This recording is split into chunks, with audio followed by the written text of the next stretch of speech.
Let us open our Bible on Psalms 33, 9 hanggang 12. Praise the Lord. For he spake, and it was done. He commanded, and it stood fast. The Lord bringeth the counsel of the heathen to naught. He maketh the devices of the people of none effect. The counsel of the Lord standeth forever, the thoughts of his heart to all generations.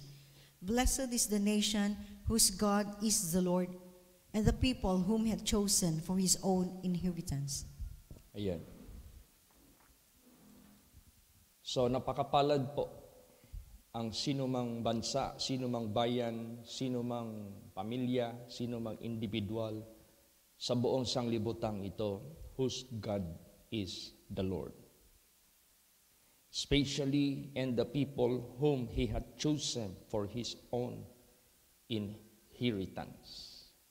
Ang sanglibutang ito ay nagkagulo-gulo dahil sa pag-angkin ng mga lugar, pag-angkin ng mga teritoryo. Kung ating i-recall nung unang panahon, why there was war? Bakit may mga gera?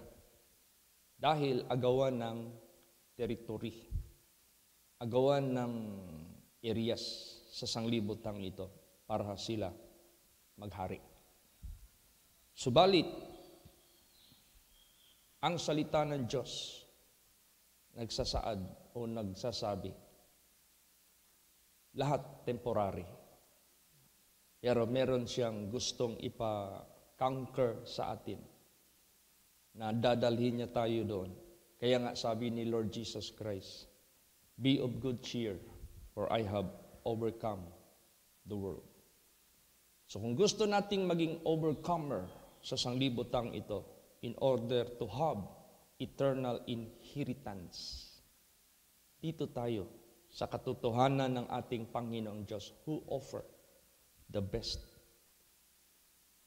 Siya lang maka-offer sa atin ng the best talaga. Kung ating unawain sa kanyang mga banal na salita, this will never, never pass away. This will never, never taken away from you. But you will have this endlessly. And this is perfect.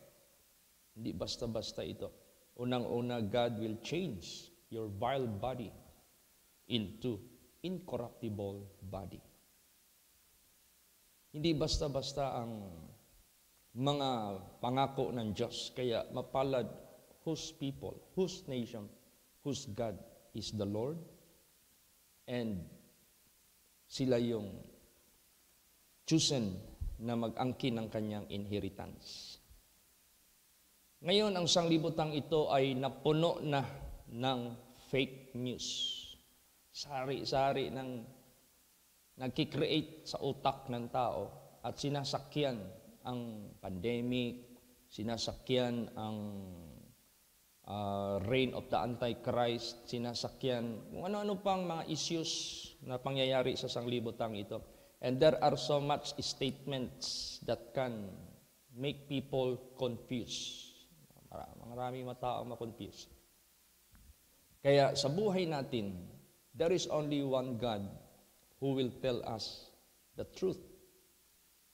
Mapalad tayo pag tayo ay dyan sa Kanya naniniwala. Pag dyan tayo sa Kanya sumusunod. You know why? He will never tell us fake things. Totoo talaga. Kaya nga sinabi dyan sa verse 9 of Psalms 33, for he spake, and it was done. He commanded, and it stood fast. So, ibig sabihin yan, anong sabihin niya, mangyayari. Hindi siya nagsisinungaling.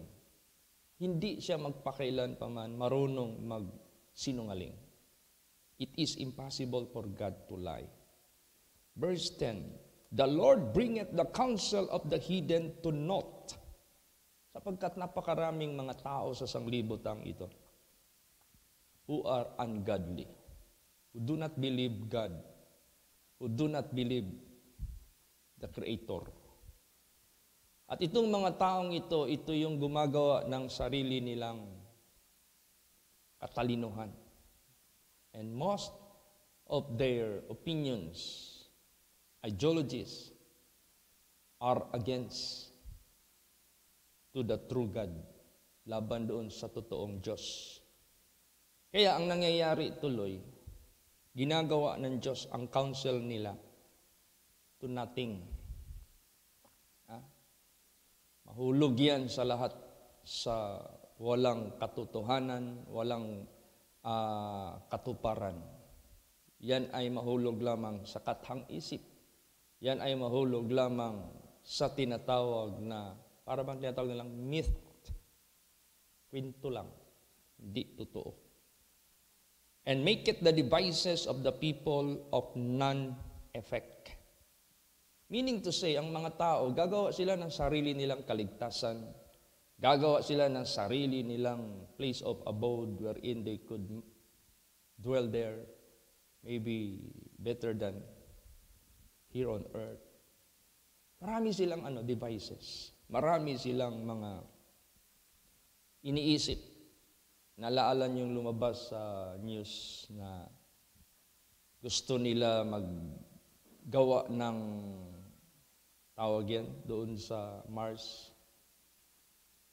They will create nation and they elect president to lead them. At nandyan, nag-o-offer sila ng ano-ano pang mga posibilidad na maitatag nila doon. Pero anong mangyari? That will be non-effect. This will never be a successful one. Only the earth has the chance that human could live better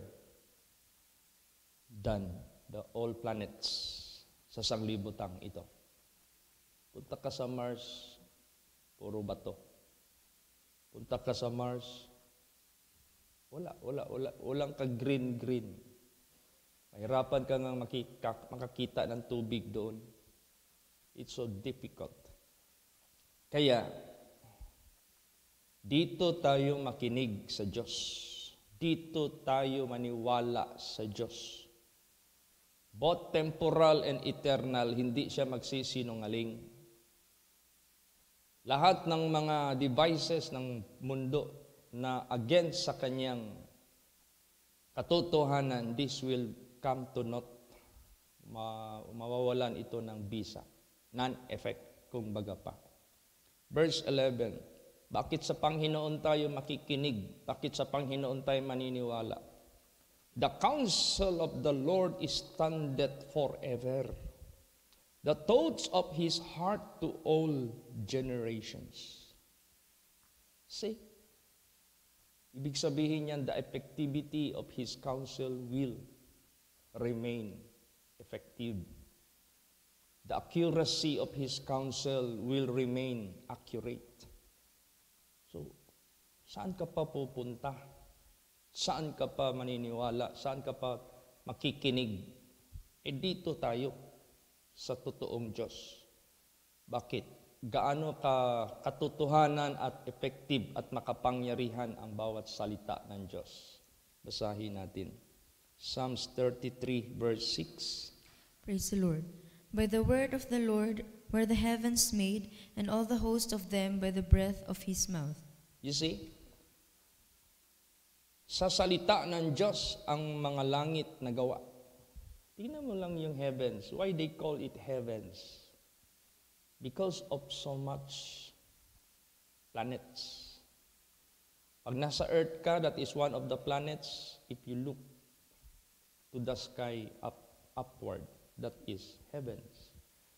If you see those stars and mingled with planets and galaxies, these are the heavenly bodies. How God did made it? Paano ito ginawa ng Diyos? By His Word. Tingnan mo yung earth. Gaano ito kaganda. Bilog na bilog. Tingnan mo yung mga planeta na project sa mga telescope. ng mga scientists which they made. It was God who made them to discover so that the people might discover what God made also. Ginamit lang yan sila, mag-invento ng mga telescope to zoom those objects in heaven. So, para makita ng mga tao how God is powerful. Perfect. Perfect circle. Magtaka ka dito sa earth. You are trying to look at the globe. Maybe 70% of the globe or the earth is water. How come? Hindi na i-spill yung tubig. Yung nasa South Pole, nasa, ano yan? Ibaba. Bakit hindi na i-spill yung tubig doon? Pag-ikot naman ng mundo, yung North, hindi rin nag-i-spill. West, ganon din. Nagtataka ka. How come? Hindi nagkaliparan ang mga tao kahit nag-i-spin ang earth. Paano niya ginawa yan? Paano niya gibalance yan? Ganon po. Yung katawan natin, how it renewed day by day. Nire-renew niya yung mga cells natin. Or else, matagal na tayong rotten. Nire-renew yung ating chemical of our physical bodies, blood, lahat-lahat. Yung electricity ng ating brain going to the entire system of our body para mag-send ng message from the brain and the body will just follow. The tongue will just utter kung anong utos ng brain. Isipin mo lang yan. How God made it. So, therefore, accurate ang Diyos. Perfect po ang Diyos. Kaya dyan tayo maniniwala sa Kanya. Dapat siya lang yung purihin natin, siya lang yung sambahin natin, siya lang yung ating paniwalaan kasi siya yung gumawa sa lahat.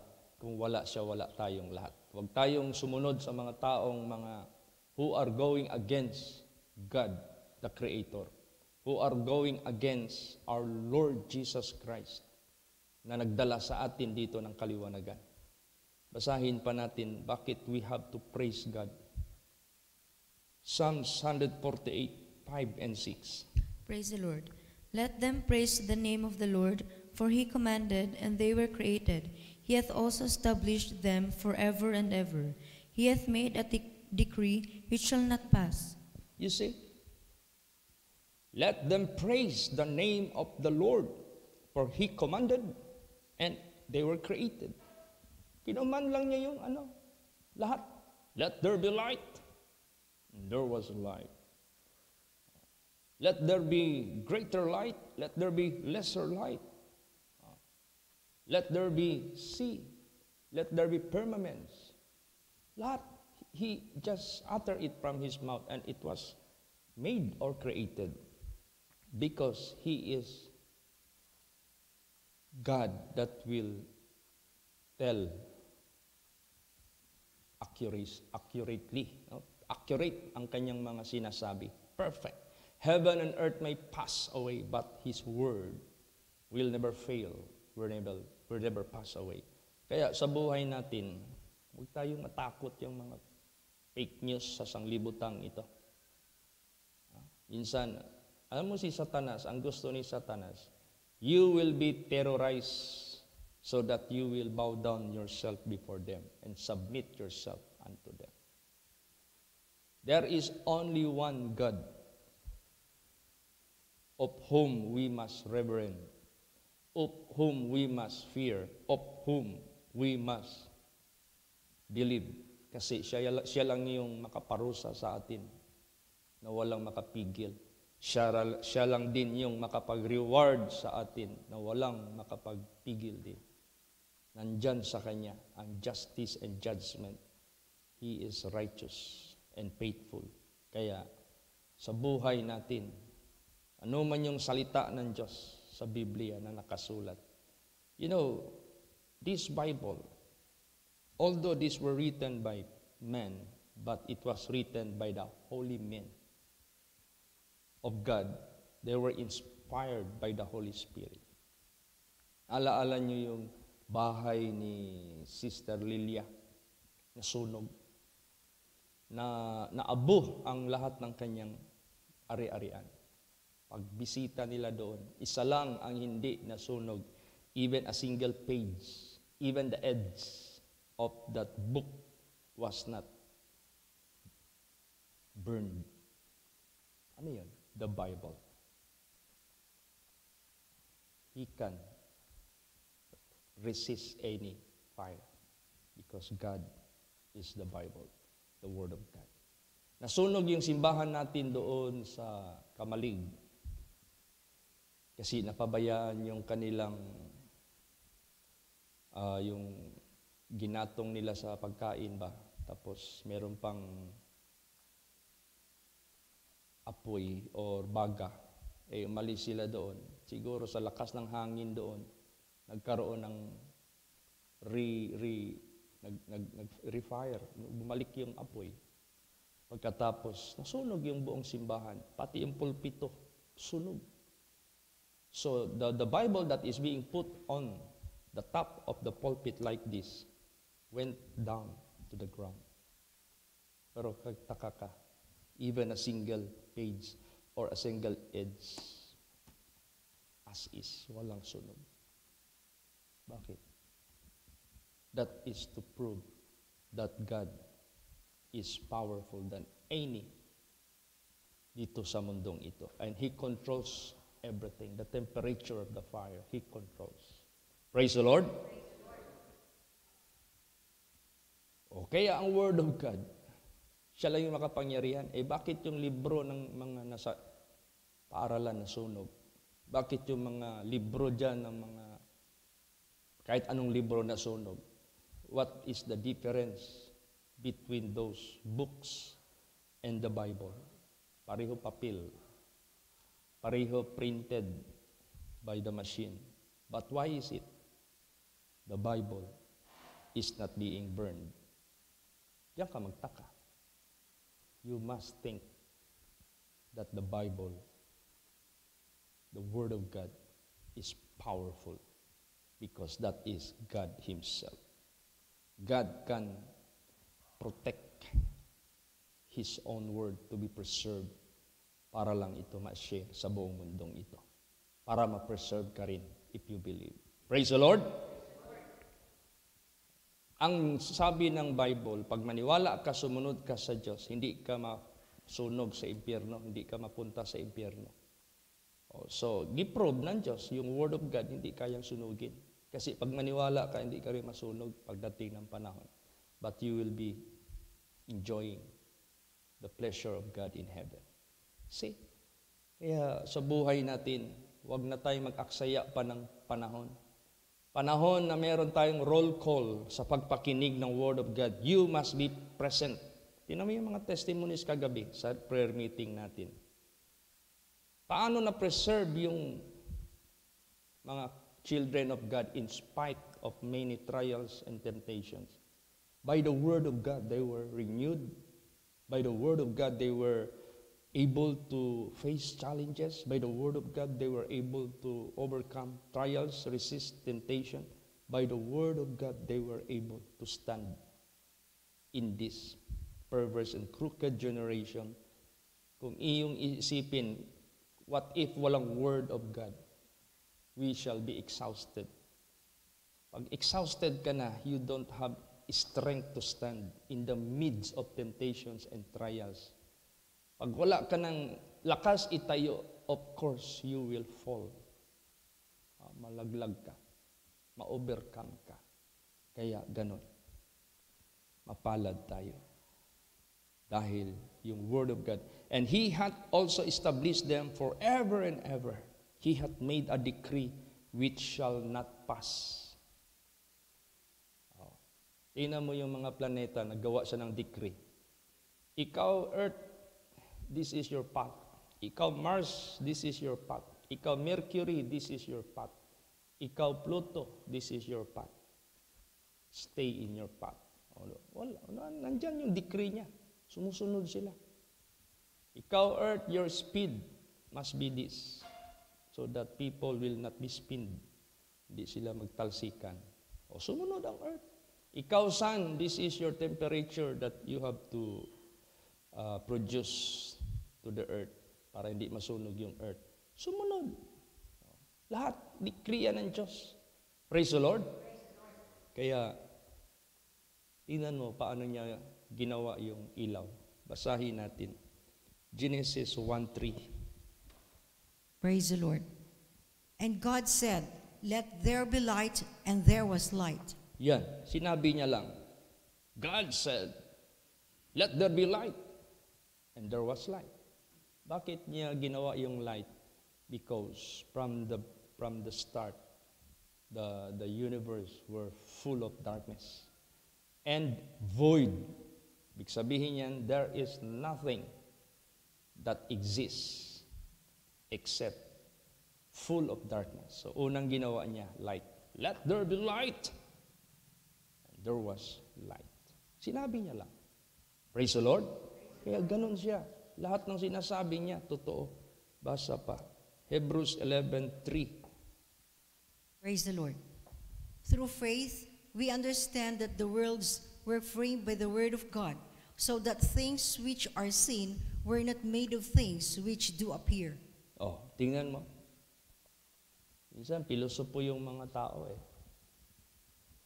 Ang gusto nilang ipalabas, the universe were made or created by a big bang. There was none who made it. Hindi nila alam. The things that are seen or that are being made are made by the unseen one. Ginawa yan sa hindi nakikita. Ang mga bagay na nakikita na nagawa was made by the unseen one. Because God is Spirit. Praise the Lord. See? Kaya, mas mabuti pa mag-humble ang bawat isa. Huwag kang maniwala dyan sa mga scientists na yan na, ang ibang scientists, they want to defy God by their wisdom and discoveries. But you cannot do that. Di mo pwedeng magawa yan. It's good for everyone to believe God, to worship God, to obey His words. Yan lang ang paraan para hindi tayo mapahamak. But the moment you do not believe God, but rather you trust sa wisdom ng sanglibutan, sa devices ng mga tao sa sanglibutan ito, kawawa ka. God will bring them to naught. And He will make their devices non-effect. Kaya, dami mga ginagawa ngayon sa sanglibutan ito.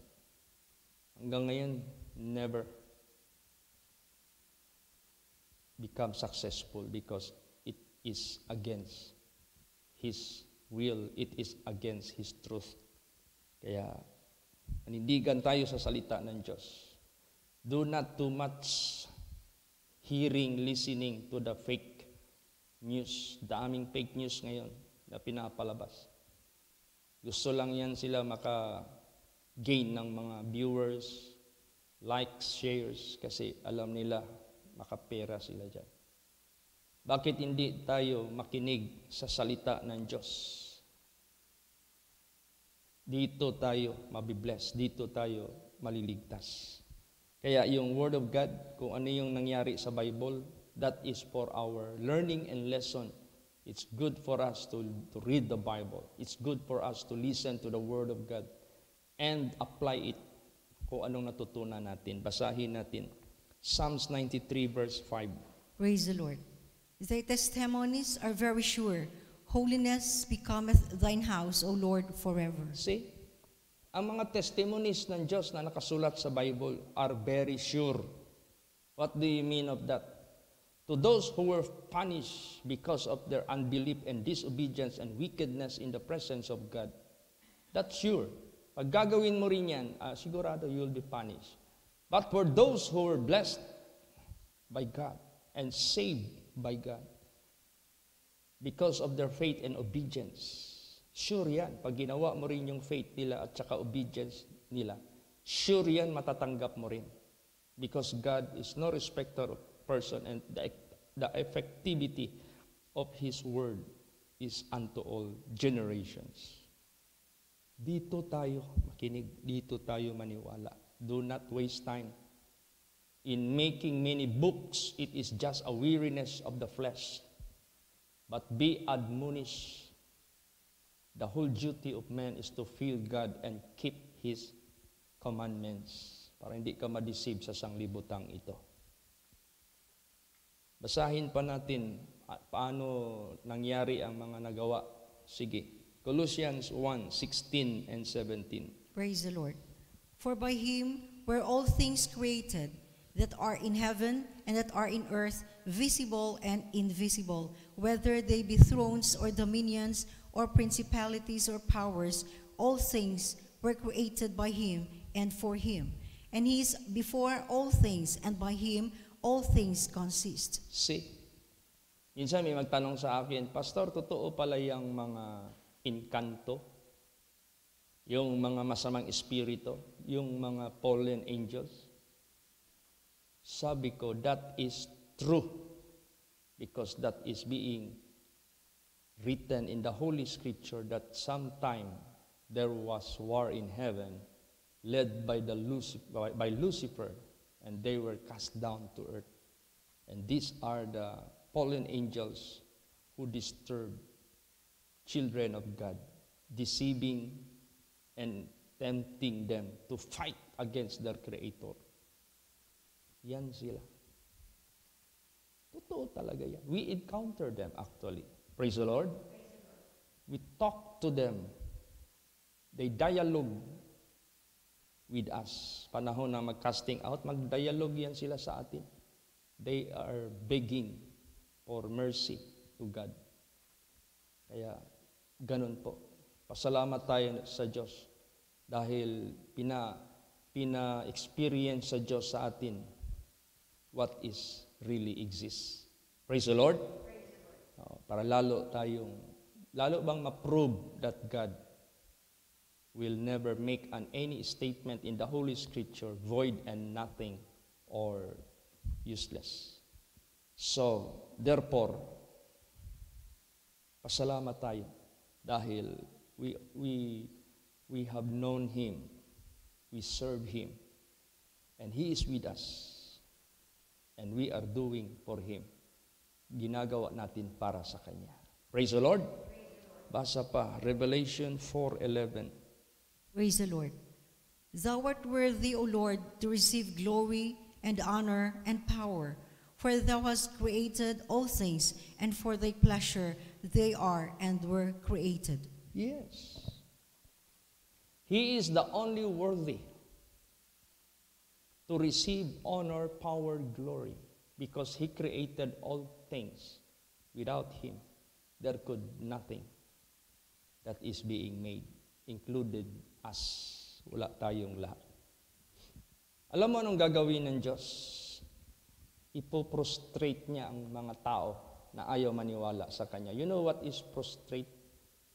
You will be prostrated, meaning to say, all that you think, all that you believe, become void and useless. Except your faith, your belief, dyan mo sa Kanya tinoon sa Diyos.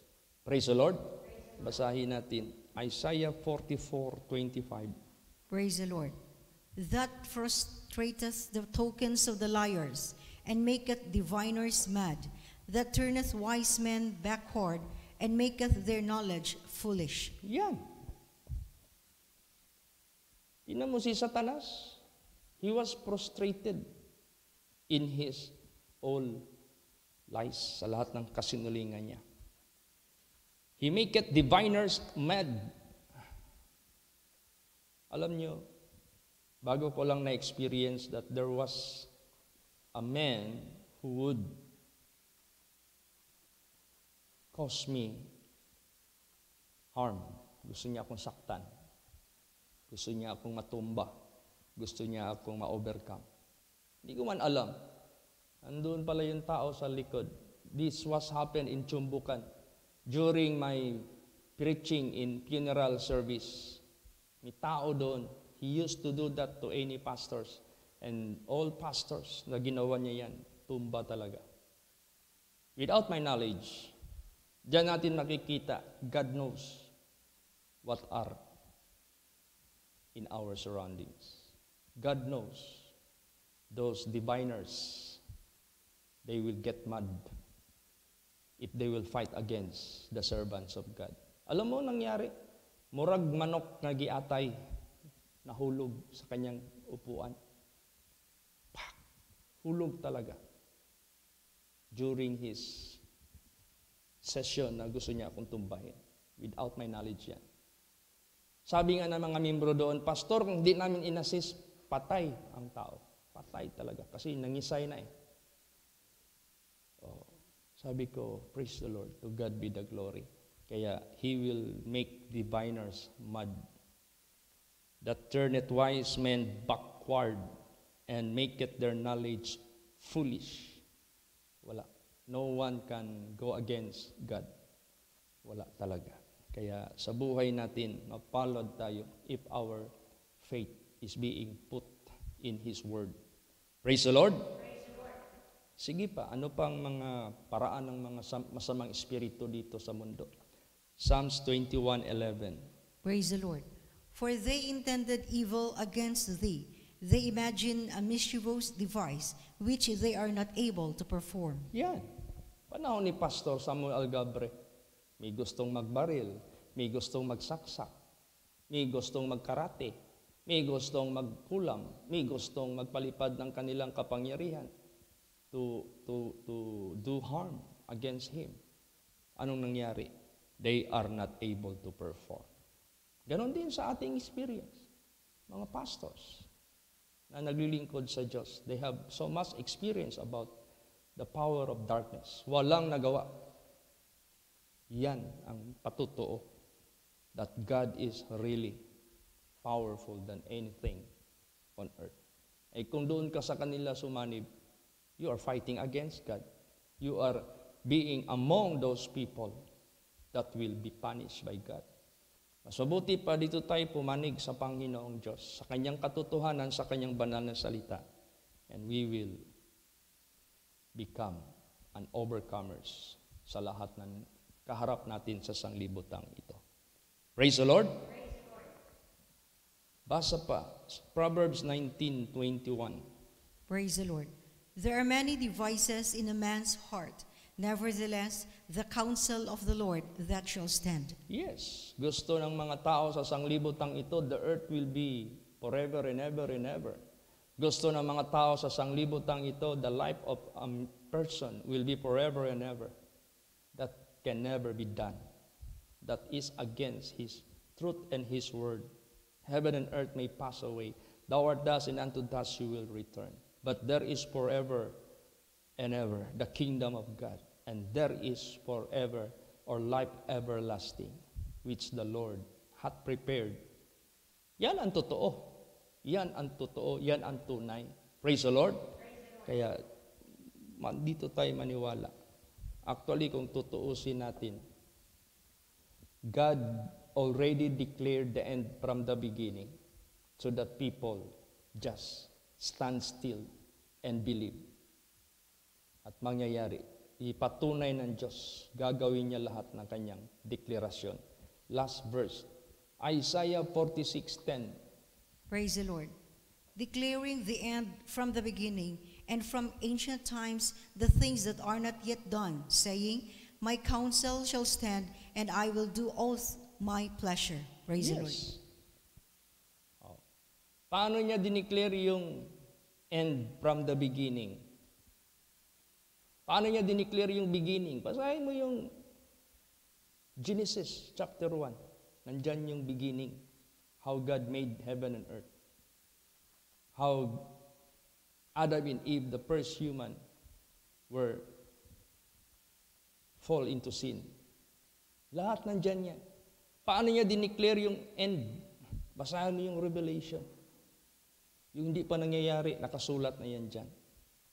Kaya, dito tayo sa katotohanan ng Diyos, which is able to declare the end from the beginning. and the things that are not yet done. And by His pleasure, He will do it as what He declared. Kaya, mapalad tayo if our faith, diyan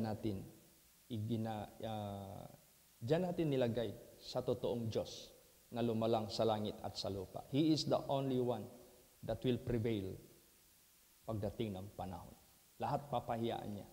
Lahat wawala niya ng bisa ang katalinuhan ng tao who do not abide in Him. Praise the Lord!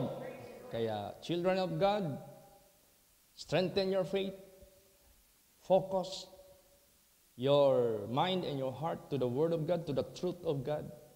And whatever things may happen sa sanglibutang ito na hindi pa natin kayang desisyonan, let's come to God and make Him to guide us. Ganon ka-importante ang ating relasyon sa Diyos. Be strong in the Lord. Huwag magpadisib sa mga fake statements na ginagawa ng sanglibutang ito, which people of the world are being confused. God is not the God of confusion, but God is the God of order. Let us rely sa katotohanan ng Diyos. Praise the Lord! Magsitayo po ang lahat.